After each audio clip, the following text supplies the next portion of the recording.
আজকে আমি আপনাদের জন্য কি নিয়ে এসেছি বলতে পারবেন? হ্যালো এভরিওয়ান, আপনারা সবাই কেমন আছেন? ভোজনের আয়োজনে আপনাদের স্বাগত।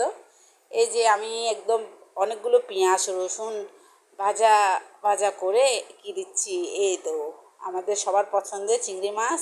যাদের পছন্দ না তাদেরও এই চিংড়ি মাছের ভুনা খুব পছন্দ লাগবে। আমার যখনই কোনো কিছু রাঁধতে ইচ্ছে করে না, শর্টকাট কিছু করতে ইচ্ছে করে, তখনই আমি বেসিক্যালি ভুনাটা করে নিই, করে গরম গরম ভাত দিয়ে খেয়ে নিই। এখন আমি দেখতে পেরেছেন আমি এগুলো কিন্তু বেশি ভাজিনি, লবণ দিয়ে দিয়েছি যাতে ভালোভাবে কুক হয়। এখন আমি টমেটো দিব যাতে গ্রেভিটা খুব টেস্টি হয়।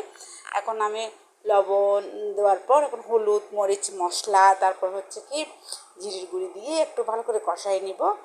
কষানোর মধ্যে তো রান্নাটা ডান, দেখতেই পেরেছেন।